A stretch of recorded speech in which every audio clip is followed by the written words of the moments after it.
এই ব্যাপারে কি চিন্তা ভাবনা? দেখুন, এর আগে যে এমপি ছিল সে তো টিকটক ভিডিও করতে ব্যস্ত থাকতো, অতএব তাকে নিয়ে বেশি। এই মুহূর্তে আমরা বসিরহাট শায়েস্তানগর 2 নম্বর পঞ্চায়েতে আমাদের প্রার্থীকে পেয়েছি। আমরা আইএসএফ প্রার্থী, আমাদের আইএসএফ প্রার্থী এই মুহূর্তে আমাদের কাছে এসেছেন। আমরা এই এলাকার মানুষের সঙ্গে কিছু জনসংযোগের জন্য উনি অলরেডি চলে এসেছেন। আমরা আইএসএফকে মানে আগামী দিনে কী রূপে দেখতে চাই এবং তারা সমাজের বুকে বা আমাদের এই মানে পার্টি থেকে প্রভাব রাখবেন বা তারা কিভাবে সেবা করবেন সে ব্যাপারে আমরা কিছু জিজ্ঞাসা করে নেব। আমাদের কাছে এই মুহূর্তে আছেন আমাদের পার্টির একজন প্রভারী কুতুবুদ্দিন ফতেহ সাহেব এবং আমাদের প্রার্থী আছেন আখতার রহমান বিশ্বাস সাহেব। আমি এখন আইএসএফের কাছে কয়েকটা প্রশ্ন রাখতে চাই, যেটা জনসাধারণের কাছে একান্ত জানার বিষয়। মানুষ কেন আইএসএফকে ভোট দেবে? মানুষ এটা বুঝেছে, পশ্চিমবাংলায় যে বাইনারি পলিটিক্স হচ্ছে, কখনো তৃণমূল সে আর তৃণমূল থাকছে না, বিজেপি হয়ে যাচ্ছে, কখনো বিজেপি সে আর বিজেপি থাকছে না, তৃণমূল হয়ে যাচ্ছে। এই যে বাইনারি পলিটিক্স, এই বাইনারি পলিটিক্স থেকে মানুষ বেরিয়ে আসতে চায়। প্লাস এখানে যারা রাজনীতি করছে, যারা এমপি হচ্ছে, এমএলএ হচ্ছে, তাদেরকে এমএলএ এমপি হয়ে যাওয়ার পর তারা আর জনগণের সঙ্গে তাদের সংযোগ নেই। তারা মনে করছে যে আমরা একটা হেভি ওয়েট কিছু হয়ে গেছি, তারা মানুষের থেকে অনেক দূরে সরে যাচ্ছে। আমরা চাই রাজনীতিটা হবে এমন, দেশের স্বার্থে, দেশের জনগণের স্বার্থে, জনগণের কথা বলবে, দেশের কথা বলবে। দেশের জনগণের কাছে যদি আমরা না যেতে পারি, তাহলে তাদের অভাব অভিযোগ, তাদের কথাবার্তাগুলো নিয়ে এমপি সভাতে কে তুলবে? আমরা বসিরহাটের জনগণ সহ বাংলার জনগণের কাছে আমরা এটাই বলতে চাই, বার্তা দিতে চাই যে আপনার কণ্ঠ, আপনার আওয়াজ, আপনারা ভোটের মাধ্যমে যাকে নির্বাচিত করবেন সে যেন আপনার কথা, আপনার আওয়াজ এমপি সভার মধ্যে তুলতে পারে। আমরা এই গ্যারান্টি দিচ্ছি বসিরহাটের মানুষের কাছে শুধু নয়, তামাম পশ্চিমবাংলার মানুষের কাছে। যেমন ভাঙড় বিধানসভার বিধায়ক নওশাদ সিদ্দিকী বিধানসভার মধ্যে তামাম বাংলার দলিত, আদিবাসী, পিছড়ে বর্গের মানুষের কথা বলে, ঠিক তেমনিভাবে আমাদের আখতার ভাইকেও যদি এখান থেকে জিতিয়ে আমরা এমপি সভাতে পাঠাই, সে বসিরহাটবাসী সহ সারা পশ্চিমবাংলার দলিত, আদিবাসী, হিন্দু, মুসলিম, পিছড়ে বর্গের গরিব, অসহায়, নিপীড়িত, লাঞ্ছিত, বঞ্চিত মানুষের কণ্ঠ, আওয়াজ এই আখতার ভাই হবেন। সেটা আপনারা ভিডিও বার্তার মাধ্যমে দেখে নেবেন। এখানে তো বিধানসভার মধ্যে ভিডিও নেই, আপনারা দেখতে পান না, কিন্তু দিল্লিতে ভিডিও আছে। অতএব সেখানে ভিডিওর মাধ্যমে আমার ক্যান্ডিডেট ঘুমাচ্ছে না জেগে আছে, না কথা বলছে, না প্রোটেস্ট করছে, এটা আপনারা দেখে নেবেন। আচ্ছা, এক্ষেত্রে বলবো যে জনগণ কিভাবে বিশ্বাস করবে যে আইএসএফ এমন ধরনের ঘোড়া কেনা বেচার ক্ষেত্রে অংশগ্রহণ করবে না? এটা 100% গ্যারান্টি রাখতে পারেন। নওশাদ সিদ্দিকীর উপরে 42 দিন জেল হয়েছে। নওশাদ সিদ্দিকীর এমএলএ, মন্ত্রী থেকে শুরু করে, গাড়ি থেকে শুরু করে, বিল্ডিং, বালাখানা, মহিলা থেকে শুরু করে বহু রকম অফার তাকে দিয়েছে, কিন্তু সে সব কিছুকে বিসর্জন দিয়ে ইন্ডিয়ান সেকুলার ফ্রন্টের ঝান্ডাটাকে নিয়ে, জনগণের কথা, জনগণের আওয়াজ নিয়ে বিধানসভার মধ্যে সে আজও পর্যন্ত প্রোটেস্ট করছে। ধন্যবাদ। আজকের আমার দলের চেয়ারম্যান যদি এটা করতে পারে, তাহলে সেই চেয়ারম্যান এবং সেই দল যাদেরকে ক্যান্ডিডেট করেছে তারাও আগামী দিন বিক্রি হবে না, এটা আমরা আপনাদের কাছে গ্যারান্টি দিতে পারি। আমাদের দলের চেয়ারম্যান এটা বলেছে, তৃণমূলের যারা কমান্ডার আছে, মমতা ব্যানার্জি সহ যারাই আছেন, তারা যদি লিখিত কোনো কাগজ দেন যে লিখিত আমরা দিচ্ছি আমাদের কোনো ক্যান্ডিডেট তৃণমূল ছেড়ে বিজেপিতে যাবে না, তাহলে আমরা প্রতিটা প্রার্থীকে উইথড্রল করে নেব, এটা আমরা গ্যারান্টি দিচ্ছি। দিদিমণি, এই গ্যারান্টি সে দিতে পারবে না, কেন তার নিজস্ব এক পা বিজেপির মধ্যে ঢুকে বসে আছে। তাই যদি না হতো, তার ভাইপো এত দুর্নীতি করার পরেও, গরু চুরি করা, কয়লা চুরি করা, সোনা চুরি করা, আবাস যোজনার টাকা থেকে শুরু করে সব রকম ইলজাম তার উপরে লেগে আছে, সব রকমের বিষয় তার উপরে লাগানো আছে, কিন্তু তারপরেও সে অ্যারেস্ট হচ্ছে না। কিন্তু দিল্লির মুখ্যমন্ত্রী অ্যারেস্ট হয়ে যাচ্ছে, বিভিন্ন ঝাড়খণ্ডের মুখ্যমন্ত্রী অ্যারেস্ট হয়ে যাচ্ছে, কিন্তু এ রাজ্যের মুখ্যমন্ত্রী, এ রাজ্যের ভাইপোরা অ্যারেস্ট হচ্ছে না। আজকের এরা রাজনীতিটা করছে নিজেদেরকে বাঁচাবার জন্য, দেশটাকে লোটার জন্য। আজকের বিজেপি দেশটাকে বিক্রি করে দেওয়ার চিন্তা ভাবনা করছে আদানি আম্বানির কাছে, আর এরা বাংলাটাকে বিক্রি করার চিন্তা ভাবনা করছে। অতএব এদের জন্যই বাংলার মানুষ বিকল্প খুঁজছে, আর বিকল্প রাজনীতির সন্ধান, সমাজ পরিবর্তনের রাজনীতি দিতে এসেছে নওশাদ সিদ্দিকী, তার দলবল। আচ্ছা, আপনারা বসিরহাটের মানুষ যদি আপনাদেরকে পূর্ণ বহুমত দিয়ে জিতিয়ে নিয়ে আসে, তাহলে বসিরহাটের কোন কোন বিষয়ের উপরে আগামী দিনে আপনারা মানে উন্নয়নের ব্যাপারে জোর দেবেন? দেখুন, বসিরহাটের পার্টিকুলার যে সমস্ত সমস্যাগুলো আছে আমরা যতটা জেনেছি, যতটা শুনেছি এবং যতটা দেখেছি, বিশেষ করে বসিরহাটের মানুষের যে যুবকদের কর্মসংস্থানের একটা বিরাট বিষয়। বসিরহাট এলাকার বেশ কিছুটা একটা সাইট নদীমাতৃক দেশ, সেখানে প্রতি বছর বন্যা হয়। আপনারা জানেন লোকসভার মধ্যে, এই বিধানসভার মধ্যে আমাদের বিধায়ক নওশাদ সিদ্দিকী তিনি সর্বপ্রথম আওয়াজ তুলেছিলেন যে কিসের আওয়াজ?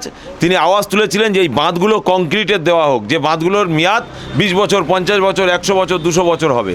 কিন্তু এরা সেটা করছে না, এরা বালির বস্তা দিয়ে বাঁধ দিচ্ছে। আমরা সেই আওয়াজটাই সর্বপ্রথম তুলব এবং তার সাথে সাথে এখানে অনেক ব্রিজের সমস্যা আছে, এখানে যোগাযোগের অনেক সমস্যা আছে, অনেক রেল লাইনের সমস্যা আছে। আরও আপনার সন্দেশখালির দিকে যে সমস্ত সমস্যাগুলো, বিশেষ করে সন্দেশখালিতে রেলপথ, সন্দেশখালির মানুষ কলকাতায় যাবে আর আসবে একদিনের মধ্যে, সে উপায় নেই তাদের। তাহলে কলকাতায় একটা বাড়ি থাকতে লাগবে আর নইলে সন্দেশখালিতে একটা বাড়ি থাকতে লাগবে, দু জায়গায় দুটো বাড়ি থাকা লাগবে। তো এই মানুষগুলোর এই যে দুর্দশা, একটা হসপিটালে যাওয়া, চিকিৎসা ব্যবস্থায় যাওয়া, একটা কাগজপত্রের জন্য যাওয়া, একটা সদরে যাওয়া, আমরা এই সমস্ত সমস্যাগুলোর আগে সমাধানের চিন্তাভাবনা চেষ্টা চালাবো। তার সাথে সাথে বসিরহাটের জনগণের সঙ্গে মিশবো। বসিরহাটের জনগণ যে সমস্ত বার্তাগুলো দেবেন, যে সমস্ত কথাগুলো দেবেন যে ভাই এটার জন্য তুমি বিধানসভায় তোলো, এটার জন্য তুমি লোকসভায় তোলো, এটার জন্য তুমি আইনি সভায় তোলো, আমরা সেই আওয়াজগুলোই সেখানে পৌঁছাবো। আচ্ছা, রেলের ব্যাপারে আপনি বললেন, আমরা জানি হাসনাবাদ লাইনটা বসিরহাট লোকসভাটাকে কভার করে। এই হাসনাবাদ লাইনে যে ট্রেনগুলোই চলে, বর্তমান যেটা দেখা যাচ্ছে 2014 সালের আগে পর্যন্ত যে পরিস্থিতি ছিল এখনও সেই পরিস্থিতিতে আছে। বলা বাহুল্য, সকালবেলার যে অফিস টাইম এবং সন্ধ্যাবেলার যে অফিস টাইম, সেই টাইমেও অনেক সময় 9 বগির ট্রেন দেওয়া হয়। এই ব্যাপারে আমাদের এর আগে পর্যন্ত সিটিং যিনি এমপি ছিলেন, একদিনের জন্য মানে লোকসভাতে কোনো আওয়াজ তোলেননি। আপনাদের এ ব্যাপারে কী কী চিন্তা ভাবনা? দেখুন, এর আগে যে এমপি ছিল সে তো টিকটক ভিডিও করতে ব্যস্ত থাকতো, অতএব তাকে নিয়ে বেশি মন্তব্য আমরা করতেও চাই না। কেন বসিরহাটের জনগণ জানে ভোটটা নেওয়ার পর তিনি কতবার বসিরহাটবাসীর কাছে এসেছেন, তো ওই বিষয়ে মন্তব্য না করাটাই ভালো আমরা মনে করি। আমাদের দেখুন, আমরা এখানে আপনাদের কাছে ওয়াদা করে যাব আর সেটা করতে পারবো না। এই ধরনের দল আমরা নয়, এই ধরনের কাজ আমরা করি না। তবে জনগণকে নিয়ে আওয়াজ তুলে যেভাবে এখানকার জনগণ চাইবে, যদি 9 বগির জায়গায় 12 বগি হয়, 12 বগি করানোর ব্যবস্থা এই বসিরহাটের জনগণকে নিয়ে ইন্ডিয়ান সেকুলার ফ্রন্ট করবে, তাতে ভোটে জিতুক আর হারুক। আচ্ছা, এটা আপনাদের কাছে আমরা কথা দিতে একই সঙ্গে একটা জিনিস আমরা মানে জনগণের মধ্য থেকে মানে কথাটা তুলতে চাই। সাধারণত দেখা যায় ছট পুজো সামান্য একদিনের পুজো হলেও তার জন্য মানে ছট পুজো স্পেশাল ট্রেন থাকে, দুর্গাপুজোর জন্য দুর্গাপুজো স্পেশাল ট্রেন থাকে, কিন্তু ঈদের সময় কোনো রকম ঈদ স্পেশাল ট্রেন চালু হয় না। তো এ ব্যাপারে এখনও পর্যন্ত নওশাদ সিদ্দিকী কেন মানে বিধানসভায় কি কোনো আওয়াজ তুলেছে, এবং আপনারা কি এ ব্যাপারে দিল্লির বাড়িতে যেয়ে কোনো আওয়াজ তুলবেন?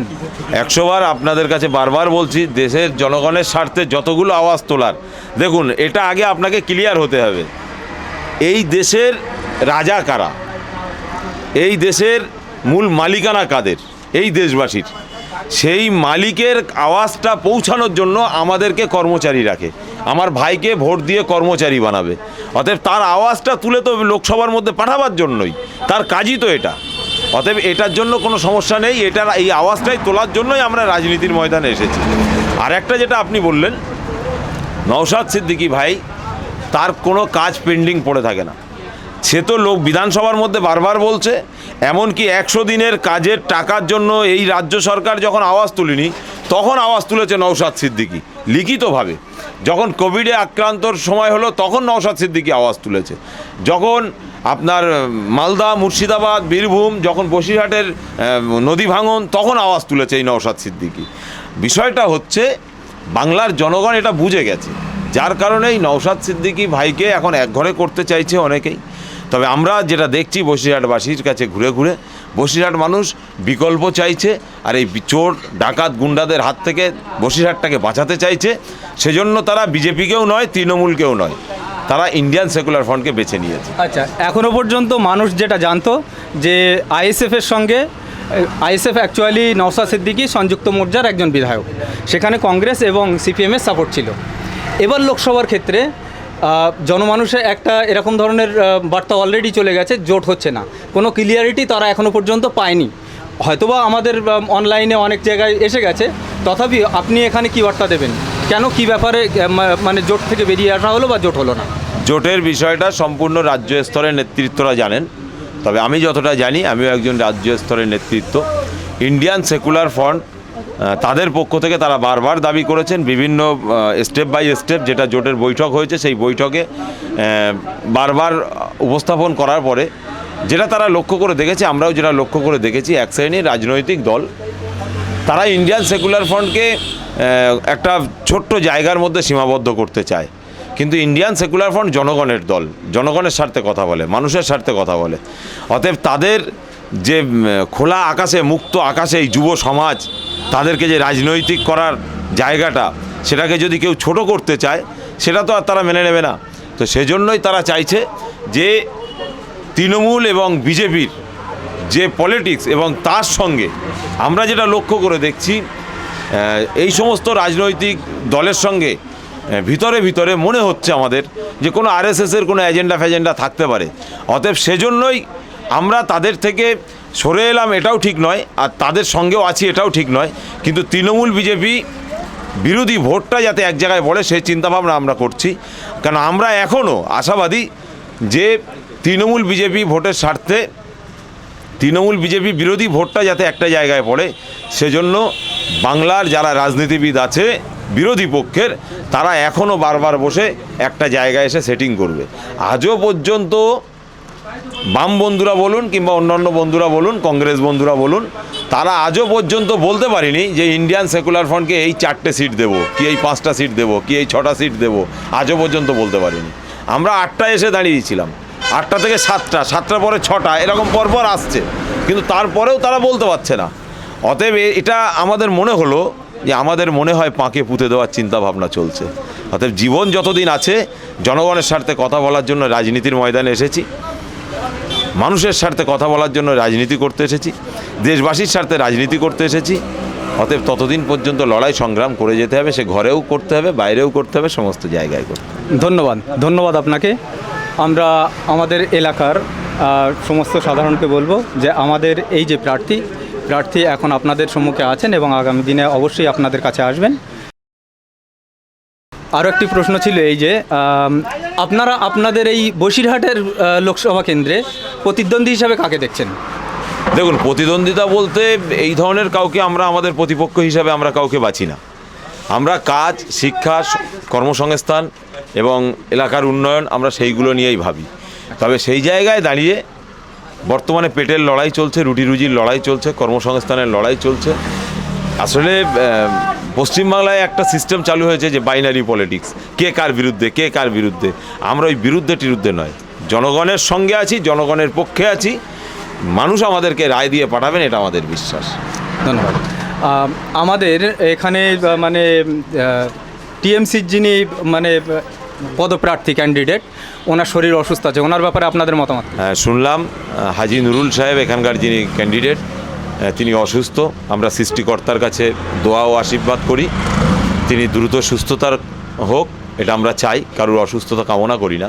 তবে এটাও আমাদের একটা চিন্তা যে তৃণমূল হাজি সাহেবের মতো একটা অসুস্থ ব্যক্তিকে লোকসভার প্রার্থী করলেন কেন, এটা নিয়ে এক চিন্তা। অনেকে বলছে, শোনা যাচ্ছে যে বিজেপিকে সুবিধা পাইয়ে দেওয়ার জন্যই এরকম একটা অসুস্থ ব্যক্তিকে দিয়ে গেম প্ল্যান করলেন না তো, এটা বাংলার মানুষ অনেকেই বলছে, বসিরহাটের মানুষ অনেকেই বলছে।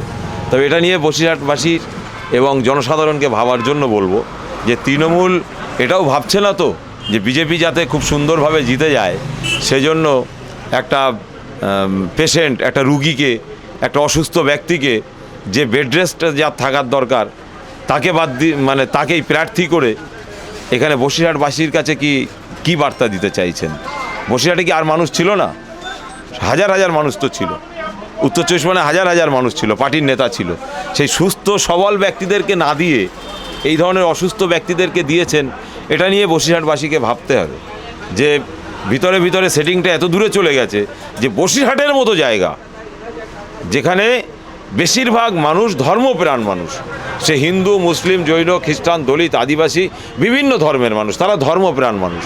সেই জায়গাতে কোনো এক বিজেপির নেতাকে বানাতে হবে, বিজেপির নেত্রীকে জেতাতে হবে, লোকসভাতে পাঠাতে হবে, এটা কোনো সেটিং হয়নি তো। এটা নিয়ে আমাদের একটু চিন্তাভাবনা করা দরকার এবং আমাদের সন্দেহ হচ্ছে। সর্বশেষ একটি প্রশ্ন করব, এখন সেন্ট্রাল গভর্নমেন্ট অর্থাৎ দিল্লি বাড়ির লড়াইয়ে প্রত্যেকটা বিরোধী দল, বিশেষত ইন্ডিয়া জোট, যে জায়গাটা মূল ফোকাস করছে দুর্নীতির ইস্যুগুলো নিয়ে। সবথেকে বড় দুর্নীতির ইস্যু যেটা ধরা হয়েছে সেটা হলো ইলেকট্রাল বন্ড। ইতিমধ্যে সুপ্রিম কোর্টের রায় দিয়ে সেটাকে মানা করে দেওয়া হয়েছে, তার মানে সম্পূর্ণ বেআইনি বলে ঘোষণা করা হয়েছে। এ ব্যাপারে আপনাদের নির্বাচনী এজেন্ডা কী রাখছেন?